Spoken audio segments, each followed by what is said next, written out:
Homeopathy और mental health को लेके लोगों के मन में काफ़ी सवाल रहते हैं।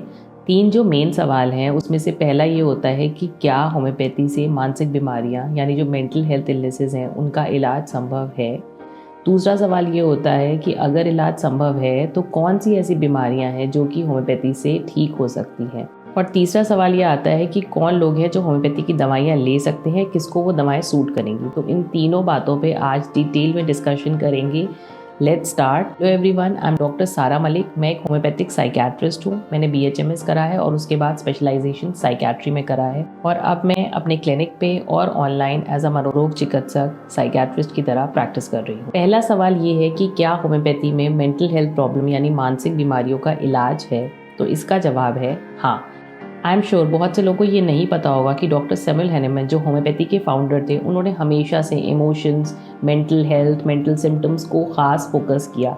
यही नहीं, 1792 में उन्होंने जर्मनी में एक मेंटल असाइलम का चार्ज लिया और वो one of the first doctors थे जिन्होंने ये कहा कि जो मानसिक रोगी है यानी जो मेंटल हेल्थ इशू से सफ़र कर रहे हैं उनका इलाज इज्जत से होना चाहिए, जेंटल तरीके से होना चाहिए। आप समझ सकते हैं कि उस टाइम पे ये कितनी रेडिकल थॉट थी जब चेनिंग और इलेक्ट्रिक थेरेपी जैसे हार्श ट्रीटमेंट्स बहुत ही आम थे मेंटल असाइलम्स में। होम्योपैथी का मानना है कि treat the patient not the disease, यानी बीमारी के नाम से बीमारी को मत ट्रीट करो, जो मरीज आया है उसको ट्रीट करिए। और इसीलिए होम्योपैथी से मानसिक बीमारियों का इलाज और ही बेहतर तरीके से होता है। समझने के लिए एक एग्जाम्पल देके बताती हूँ। अगर 2 मरीज हैं किसी भी एक बीमारी के, जैसे कि सर दर्द के, तो उन दोनों मरीज़ के सिम्टम्स में क्या फ़र्क है, उन दोनों मरीज़ों के खान पान में, रहन सहन में, उनकी सोच में, उनके स्ट्रेसर्स में, किस चीज़ से वो परेशान होते हैं, उनके डर क्या हैं, उनके सपने कैसे हैं, उन सब को देख के ही इंडिविजुअलाइज करके 2 अलग अलग दवाइयाँ निकल सकती हैं, जबकि बीमारी एक है, सर दर्द। तो इसीलिए होम्योपैथी इंडिविजुअलाइज करके मरीज़ को ठीक करती है और बेहतर तरीके से, पूरी तरीके से इलाज करती है। तो आप चलते हैं दूसरे बहुत ही अहम सवाल की तरफ कि किस तरह की बीमारियां हैं जिनका इलाज होम्योपैथी दवाइयों से हो सकता है। तो देखिए, मानसिक बीमारियों को क्लासिफाई करने के 2 तरीके इस्तेमाल होते हैं पूरी दुनिया में। पहला है international classification of diseases, ICD। अभी ICD-10 या 11 वर्जन यूज़ हो रहा है। ये WHO का गिवन क्राइटेरिया है और हिंदुस्तान में भी ज़्यादातर डॉक्टर्स साइकेट्रिक बीमारियों को क्लासिफाई करने के लिए इसी का इस्तेमाल करते हैं। और दूसरा है DSM-5 यानी डायग्नोस्टिक एंड स्टैटिस्टिकल मैनुअल। इसका आजकल 5th एडिशन यूज़ हो रहा है। ये ज़्यादातर यूनाइटेड स्टेट्स में फॉलो होता है और दुनिया में और जगह भी इसको माना जाता है। लेकिन अगर हम होम्योपैथी की बात करें तो डायग्नोसिस या बीमारी का क्लासिफिकेशन सिर्फ एक हिस्सा है पूरे इलाज का। उसके अलावा फिजिकल सिम्टम्स, मेंटल सिम्टम्स, बीमारी शुरू कैसे हुई, क्या चीज़ें करने की वजह से दिक्कत बढ़ या घट सकती है, पहले कोई पास्ट में बीमारी तो नहीं रही है, और भी बहुत सारी चीज़ों को इंक्लूड करके एकदम मैचिंग जो दवा होती है पेशेंट को और उसकी बीमारी को देख के वो निकाली जाती है। और इतनी ब्यूटीफुल, इतने व्यक्तिगत तरीके से होम्योपैथी जब इलाज करती है तो ज़्यादातर बीमारियां जड़ से ठीक होती हैं।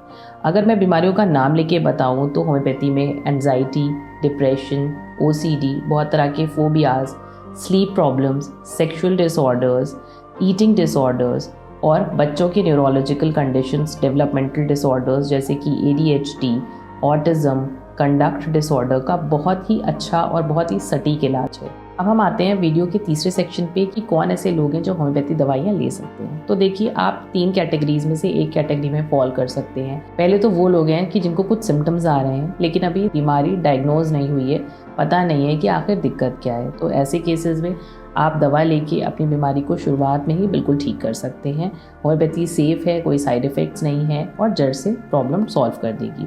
दूसरा हो सकता है आप ऐसी कैटेगरी को बिलोंग करते हो कि आपको पता है कि आपको दिक्कत क्या है, आपकी मानसिक बीमारी का डायग्नोसिस हो चुका है लेकिन एलोपैथी नहीं लेना चाह रहे हैं। तो ऐसे केसेस में भी होम्योपैथी बहुत अच्छा काम कर सकती है।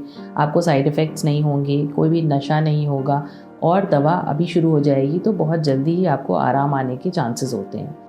लास्टली, अगर आप एलोपैथी दवाइयाँ बहुत टाइम से ले रहे हैं और आपको कुछ फ़ायदा नज़र नहीं आ रहा या उन दवाओं के बहुत ज़्यादा साइड इफ़ेक्ट्स आ रहे हैं तो भी मैं आपको सजेस्ट करूँगी कि हिम्मत मत हारिए, निराश मत होइए, एक बार होम्योपैथी ज़रूर ट्राई करिए।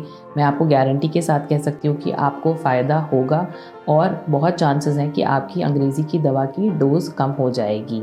और बहुत से केसेस में तो ऐसा भी होता है कि दवा बिल्कुल बंद हो जाती है, क्योंकि ये मिथ है कि जिन्होंने अंग्रेजी दवा ले ली है वो होम्योपैथी की दवा नहीं ले सकते। एलोपैथी के साथ होम्योपैथिक दवाएं बिल्कुल ले सकते हैं, सेफली ले सकते हैं।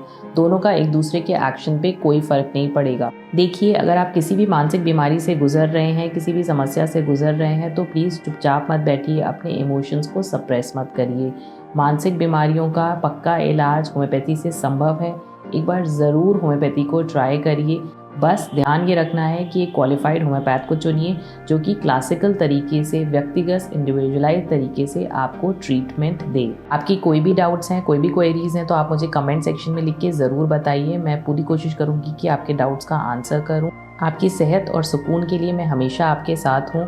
वीडियो अगर अच्छी लगी हो तो इसको लाइक ज़रूर करिएगा और मेरे चैनल को सब्सक्राइब करना मत भूलिएगा। आपको लगता है कि इस वीडियो से किसी की मदद हो सकती है तो प्लीज़ इसको शेयर करिए। मिलते हैं नेक्स्ट वीडियो में। Take good care of yourself. Bye.